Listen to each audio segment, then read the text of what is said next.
मिश्रा जी, बहुत बहुत स्वागत है आपका सी न्यूज़ पॉडकास्ट में।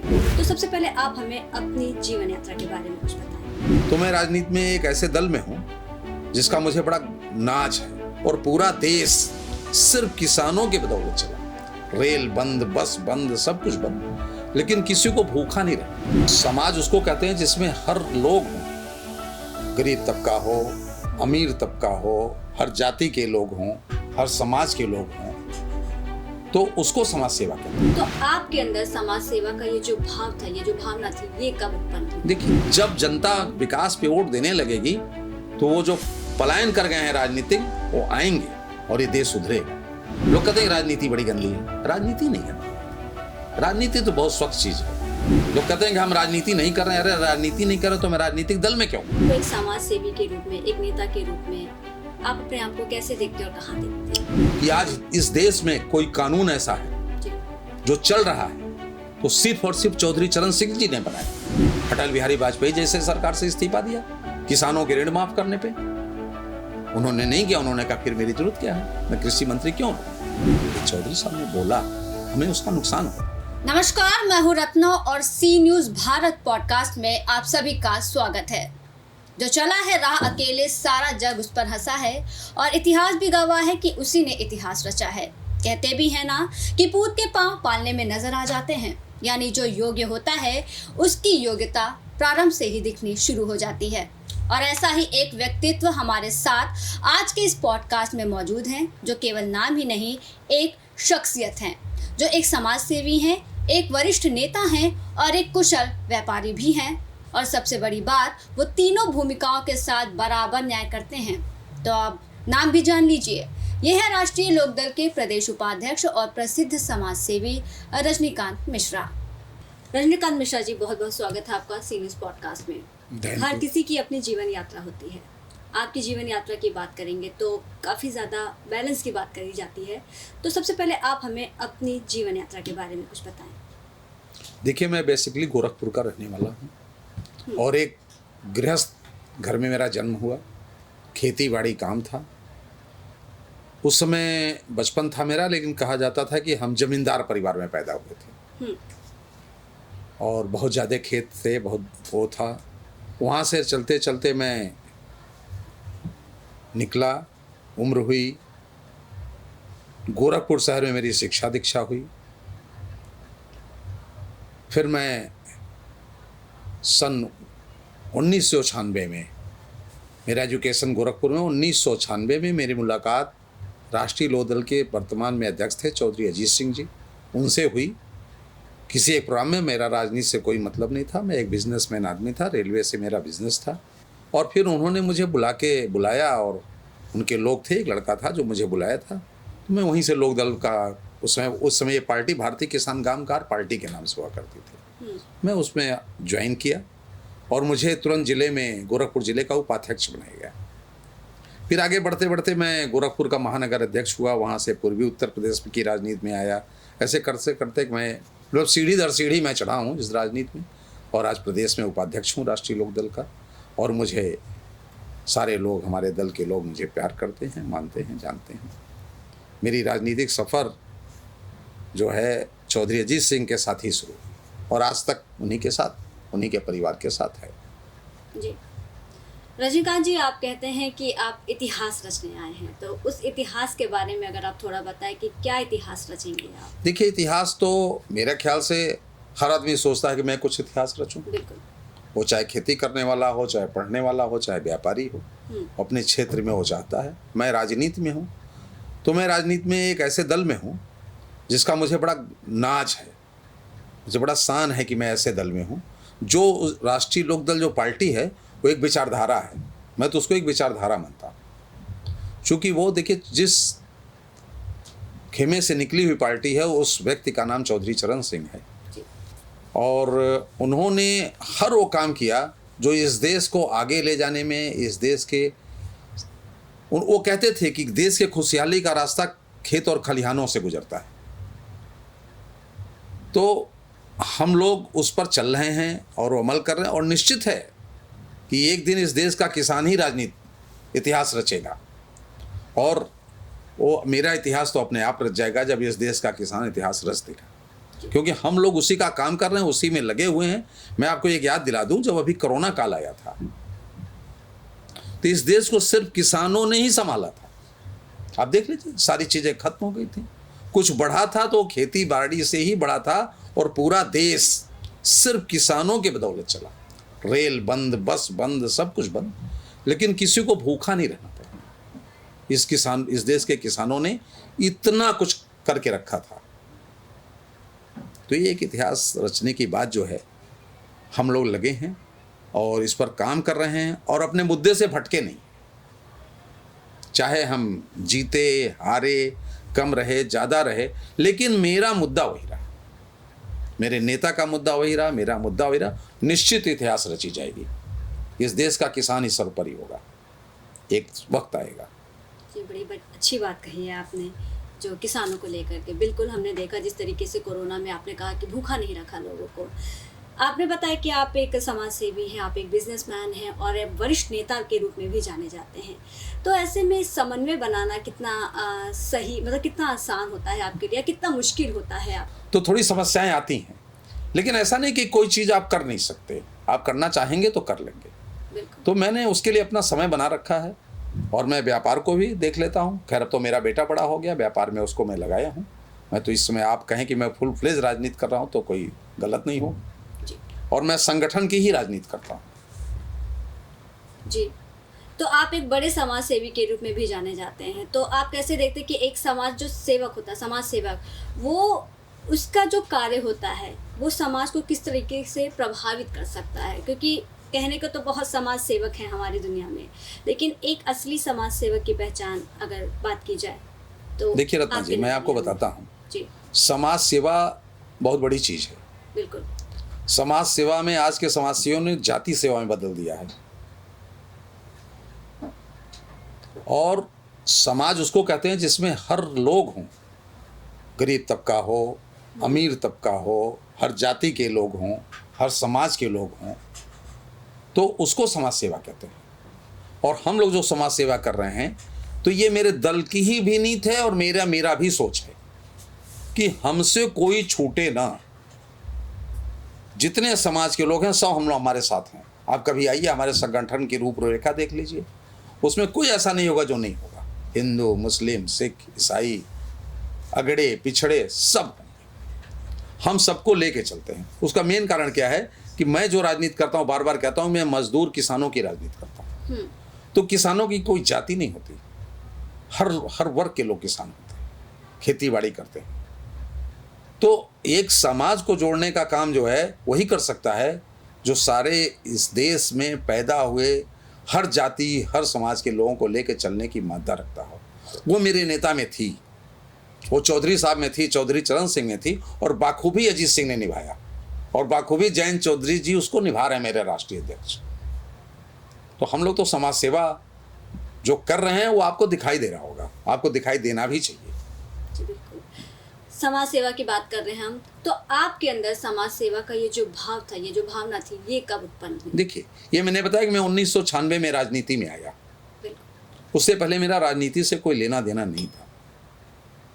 मुझे चौधरी साहब की बातें प्रभावित की, और उन बातों में ये सारी चीज़ें थी, समाज सेवा थी, सारी चीज़ें थी।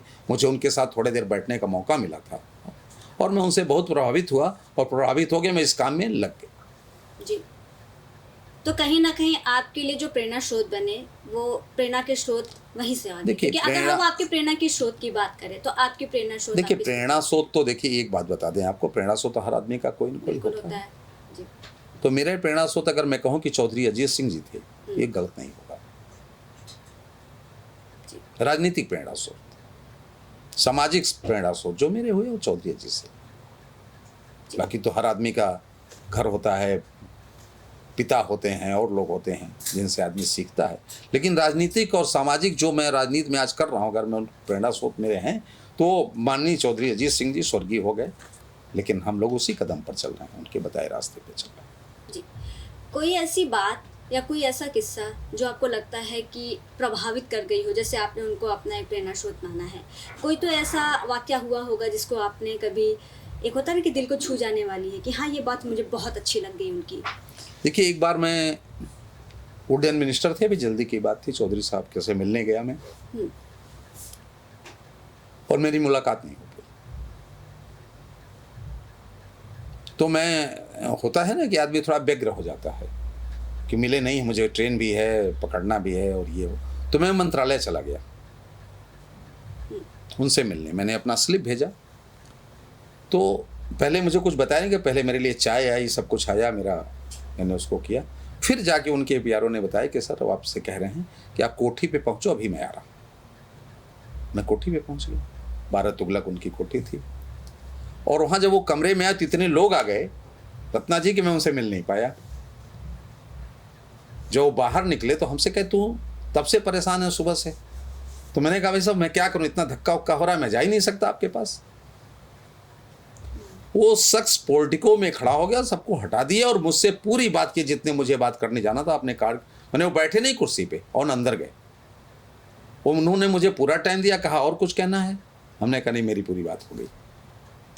वो इतने सरल थे, इतने सरल थे वो। ऐसी एक घटना और हुई कि मैंने वो कहे कि अभी चौधरी साहब आ रहे हैं, मिलना है। तो उस दिन पाकिस्तान में वो सरबजीत क्या नाम था उसका, एक्सपायर कर गया था। तो मैं थोड़ा न्यूज़ सुनने लगा, चौधरी साहब निकल गए, गाड़ी में बैठ गए और चलने जाने लगे। मैं थोड़ा पीछे दौड़ गया, चौधरी साहब गाड़ी से उतर गए, कहे तू सुबह से आया है, हम तो बैठे थे। हमने कहा साहब वो सरबजीत मर गया, मैं उसी को देखने लगा। वो गाड़ी से उतर के हंसे और फिर मुझसे पूरा बात की। तो बड़े सरल थे। ऐसी कई घटनाएं मैं सुनाऊंगा तो आपका बहुत टाइम लग जाएगा। मेरे साथ चौधरी साहब की बहुत घटनाएं, ऐसे कुछ फोटो वीडियो भी होंगे, कभी मैं आपके उस चैनल को शेयर कर दूंगा। बिल्कुल होगा, है मेरे पास। जी हम आपकी बात करें तो आप अपने आप को एक समाज सेवी के रूप में, एक नेता के रूप में आप अपने आप को कैसे देखते हैं और कहाँ देखते हैं? देखते, मैं तो एक सेवक के रूप में देखता हूँ, एक संगठन को बढ़ाने, संगठन का कार्यकर्ता, संगठन का वो। और मैं चाहता हूँ कि लोगों को अगर मैं प्यार दूंगा तो मुझे सम्मान मिलेगा, वो मेरे साथ है। और मैं अपने आप को संतुष्ट महसूस करता हूँ इस दल में। जी। दल की काफ़ी बातें कही हैं आपने, तो आज की राजनीति की बात करें अगर, तो आज की राजनीति में आपका पर्सपेक्टिव क्या है, आपका दृष्टिकोण क्या है? देखिए, राजनीति में बदलाव बहुत हुआ। जी, जैसे बदलाव ये हुआ राजनीति में कि जो अच्छे समाजसेवी, अच्छे नेता थे, उनका चयन बंद हो गया। उनको लोग चयनित नहीं करते। अब टिकट का और एक दूसरा रूप बदल गया। अब बहुत उसको क्या कहते हैं आजकल राजनीति में, तो उसको भौकाल कहते हैं, लेकिन मैं ये शब्द का इस्तेमाल नहीं कर रहा हूँ। लेकिन ये कि अब जिनकी वो है उसी को जोड़ा जाता है। और जनता भी उन्हीं को पसंद कर रही है। जाति की राजनीति हो गई। किसी को मतलब नहीं है विकास से, किसी को मतलब नहीं किसी चीज़ से। जब जनता विकास पे वोट देने लगेगी तो वो जो पलायन कर गए हैं राजनीतिक, वो आएंगे और ये देश सुधरेगा। इसके लिए जनता को जगाना पड़ेगा। और मेरा नहीं, आप लोगों का भी काम है कि ये बातें बताई जाएं लोगों को कि कैसे लोगों को राजनीति में ला लिया। तो राजनीति, यहीं से लोग कहते हैं कि देखिए, राजनीति गंदी नहीं होती है। मैं आपको एक बात बता दूं, बिना राजनीति के देश नहीं चलता। कोई देश बिना राजनीति के नहीं चल सकता। लोग कहते हैं राजनीति बड़ी गंदी है। राजनीति नहीं गंदी होती। राजनीति तो बहुत स्वच्छ चीज़ है। अब उसमें कैसे लोग आ गए हैं वो कुछ हो सकते हैं, लेकिन राजनीति को गंदा कहना, राजनीति को वो कहना, राजनीति तो एक बहुत स्वच्छ चीज़ है, बहुत स्वच्छ विचारधारा है। मेरा ख्याल से उस पर हमको, आपको, सबको काम करना चाहिए।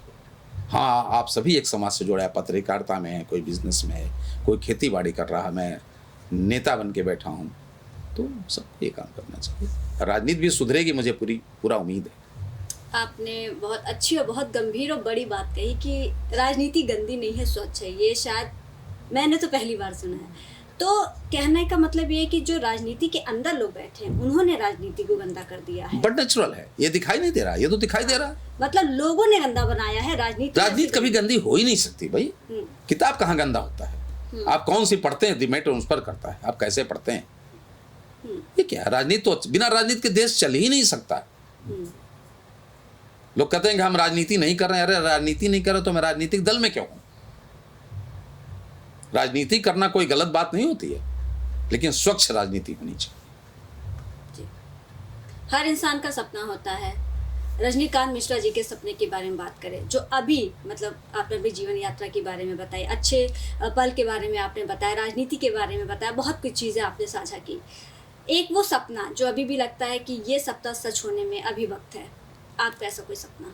मैं ये चाहता हूँ कि इस देश के किसानों की आय बढ़े और एकदम जो पीछे पायदान पर आदमी खड़ा हो वो भी दिखाई दे, उसका भी सपना पूरा हो, उसके घर में भी रोटी हो, उसके घर में भी सब पढ़ाई हो, शिक्षा हो। और मुझे उम्मीद है कि इस देश में ये बात ये होगा, ये बदलाव होगा, आज नहीं कल ये होगा। ये मेरा सपना, मैं सपना ही देख रहा हूँ कि इसका बदलाव हो, जल्दी हो, ये मेरा सपना है। रालोद में आप काफ़ी समय से रहे हैं, काफ़ी बड़ी जिम्मेदारियां भी आपने निभाई हैं। इन जिम्मेदारियों का क्या कारण रहा होगा कि इतनी बड़ी जिम्मेदारियां हैं आपको सौंपी गई होंगी, क्या कारण रहा? अभी मेरे नेता का विश्वास है मुझ पर, मेरे लोगों का विश्वास है। नेता का एक चैनल है, मेरे राष्ट्रीय अध्यक्ष से शुरू होकर प्रदेश अध्यक्ष तक आता है, उपाध्यक्ष तो मैं हूँ ही।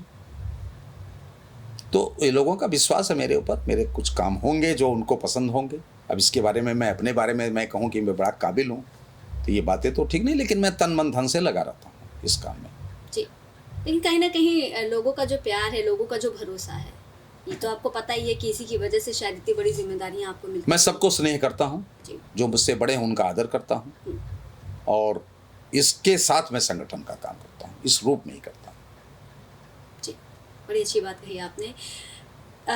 राजनीतिक पार्टियां जो होती हैं, जो दल होते हैं, समय समय पर लोग बदलते रहते हैं, पार्टियां बदलते रहते हैं। आप काफ़ी लंबे समय से जुड़े रहे हैं, तो ऐसा क्या है, किस तरीके मैंने आपको बताया ना कि हमारा दल राष्ट्रीय लोकदल एक विचारधारा है, मैं उसको एक विचारधारा मानता हूँ, जो श्रद्धेय चौधरी साहब की बनाई हुई नीतियाँ हैं।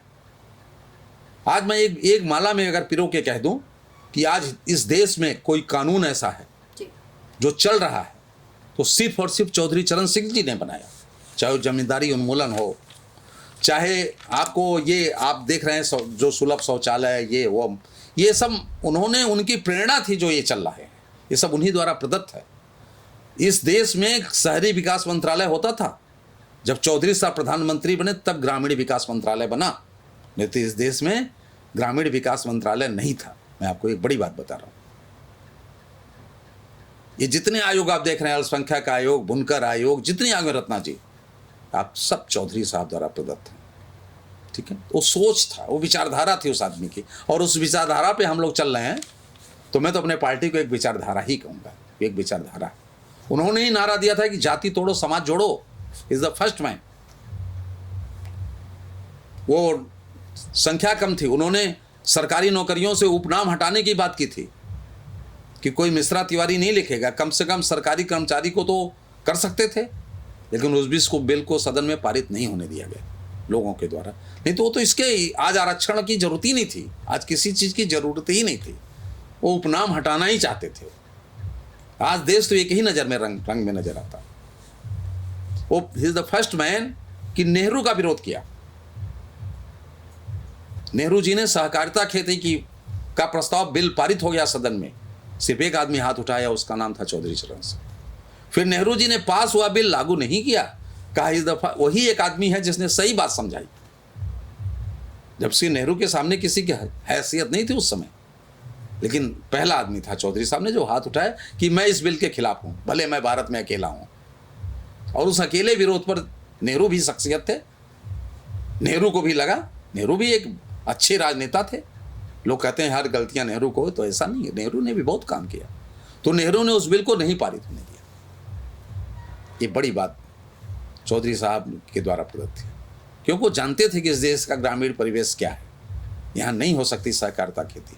यहाँ एक घर में अगर 3 भाई हैं और कह दो कि उनको वो दरवाज़ा गंदा रहेगा, सोचेगा वो कर देगा, वो कर देगा, वो कर देगा। यही सब तर्क रखा था चौधरी साहब ने। तो एक विचारधारा थी उनकी जिस पर वो चले, और हम सभी उसी विचारधारा को लेकर आज तक चल रहे हैं। कभी बहुत फ़ायदा तो नहीं होता है, लेकिन हम लोग उसको बदले नहीं, हम लोग उस पर हैं, उसी विचारधारा पे हमारी पार्टी चल रही है, उसी विचारधारा पे चौधरी साहब ने उस पार्टी को चलाई, और माननीय जयंत चौधरी हमारे राष्ट्रीय अध्यक्ष उसी विचारधारा पे पार्टी को चला रहे हैं।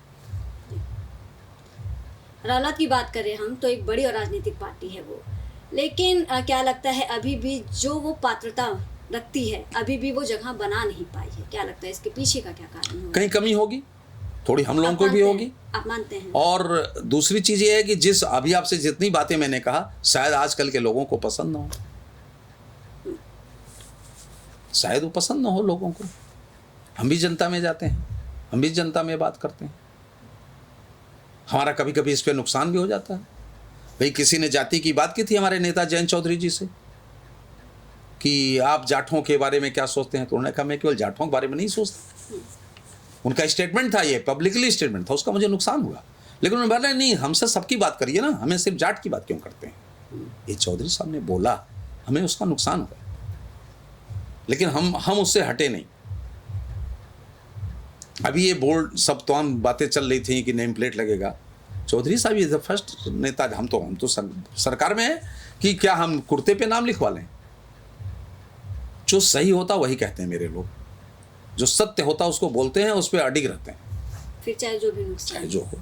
क्यों चौधरी साहब ने तो हम सरकारों को छोड़ी, अटल बिहारी वाजपेयी जैसे सरकार से इस्तीफा दिया किसानों के ऋण माफ करने पे, उन्होंने नहीं किया। उन्होंने कहा फिर मेरी जरूरत क्या है, मैं कृषि मंत्री क्यों रहूं, जो जेन्युइन काम नहीं होगा।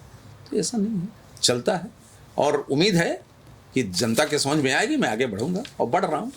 अभी तो पीछे मेरे आज मेरे हर सदन में मेरी उपस्थिति है, लोकसभा में, विधान परिषद में, राज्यसभा में, विधानमंडल में, सब जगह मेरी उपस्थिति है। तो ऐसे ही होता है, बढ़ेगा। लेकिन हम लोग अपनी विचारधारा से नहीं पलट सकते, ये एकदम मैं आपके चैनल पे बहुत खुल के बोल रहा हूँ। मेरे नेता का, मेरे सबकी ये नीति रीति है। क्या विचारधारा पे काम करते हैं और नुकसान होता है, लेकिन वो होता है, बहुत सारे नुकसान होते हैं। आप कोई व्यापार कर रहे हैं, कभी नुकसान हो गया, इसका मतलब थोड़ी नहीं कि हम उसको छोड़ देंगे, उस पर लगेंगे। आपके हिसाब से अगर आज की राजनीति की बात करें, क्या कुछ कमियां आप देखते हैं आज की राजनीति में? देखिए, कहना तो नहीं चाहिए, लेकिन मैं तो एक बात कहूँगा कि इस देश के जनमानस को भी थोड़ा विचार करने की जरूरत है कि हम देश को कहाँ ले जा रहे हैं। उनकी भी जिम्मेदारी है, सिर्फ नेताओं की जिम्मेदारी नहीं, सबकी जिम्मेदारी इस देश को बनाने में। तो जो ये जाति संघर्ष और इससे, हम तो बस एक चीज चाहते हैं कि देश हित में वोट करिए, विकास पर वोट करिए, शिक्षा पर वोट करिए, सभी चीज अपने आप ठीक हो जाएगी। राजनीति को हम नेताओं से निवेदन करते हैं कि इसी दिशा में ले जाएं, हमारे नौजवानों का भविष्य जहां बने, ये काम करने की जरूरत है। और हम लोगों को विश्वास है कि हम लोग करते हैं, हम दृढ़ हैं, हम अपने हृदय से मजबूत हैं कि हम इसी काम में लगे रहते हैं। जी, बहुत अच्छी बातें कही आपने। एक आखिरी सवाल, जैसा कि आपने कहा कि ठीक है, जो राजनेता हैं, नेता हैं, उनकी तो जिम्मेदारी है, लेकिन साथ साथ जो जनता है उनकी भी जिम्मेदारी है कि वो किसको क्यों नहीं है, वोट दे रहे क्यों हैं, नहीं सारी चीजें हैं। अब मैं आपको एक घटना बता दूं, जी बिल्कुल, शेयर कर दूं। चौधरी साहब, हमारे वहाँ एक विधायक थे, नाम नहीं लूंगा, चैनल पे नाम लेना ठीक नहीं है, चुनाव लड़ रहे थे। उन्होंने बिना प्रोग्राम के गाड़ी उनकी मोड़ दी, चौधरी साहब की। उन्होंने पूछा डीएम से कि हाँ मेरा लगा था, चीफ मिनिस्टर थे वो उत्तर प्रदेश के, नहीं मंच पर चढ़े, कहने देखो जिसको मैंने टिकट दे दिया मुझसे गलती हो गई, ये झूठा आदमी है, मुझसे गलती हो गई, अब मैं इसका टिकट तो बदल नहीं सकता, लेकिन आपसे निवेदन कर सकता हूँ कि कोई भी जो सच्चा इंसान आपके कहीं किसी पार्टी से या निर्दल चो उसी को चुनाव जिताना, झूठे इंसान को मत जिता। मैं तो इस दल में काम करता हूँ जहाँ का सिरमौली इस तरह की बात करता था। अब इससे ज़्यादा मैं आपको क्या बता सकता हूँ। जी बहुत बहुत धन्यवाद, तमाम बातें आपने हमसे साझा की और काफ़ी कुछ इन्होंने बताया, अपनी जीवन यात्रा के बारे में बताया है इन्होंने, और किस तरीके से इन्हें एक प्रेरणा स्रोत की बात कही थी चौधरी चरण सिंह के बारे में। इन्होंने काफ़ी अच्छी बातें कही हैं और तमाम जानकारियां साझा की हैं। रालोद में ये काफ़ी समय से बने रहे, एक समाज सेवी के रूप में जाने जाते हैं, एक सक्सेसफुल बिजनेसमैन के रूप में जाने जाते हैं और इसके साथ साथ एक वरिष्ठ नेता भी हैं। तो ऐसे में जो इनका समन्वय है ये काफ़ी अच्छे तरीके से ये बनाकर चलते हैं और इनका सपना भी जो इन्होंने साझा किया किसानों को लेकर के, युवाओं को लेकर के, काफ़ी जो इनके दृष्टिकोण की बात करें ये काफ़ी पॉजिटिव रहा है और काफ़ी पावरफुल भी रहा है और इस पर हम सबको एक बार ज़रूर विचार विमर्श करना चाहिए। बहुत बहुत धन्यवाद आपका। धन्यवाद हमारे आपको podcast रत्ना जी, में शामिल धन्यवाद। होने के लिए। तो आज हमने राष्ट्रीय लोकदल के प्रदेश उपाध्यक्ष और प्रसिद्ध समाज सेवी रजनीकांत मिश्रा से खास बातचीत की। यहाँ हमने जाना उनके व्यक्तित्व के बारे में, उनकी सोच के बारे में, जो ये बताती है कि सच में प्रसिद्ध समाज सेवी रजनीकांत मिश्रा इतिहास ही रचने आए हैं। तो देखते रहिए सी न्यूज़ भारत पॉडकास्ट के साथ, क्योंकि हम लाए हैं आपके लिए बिल्कुल खास और अलग अंदाज के साथ। नमस्कार।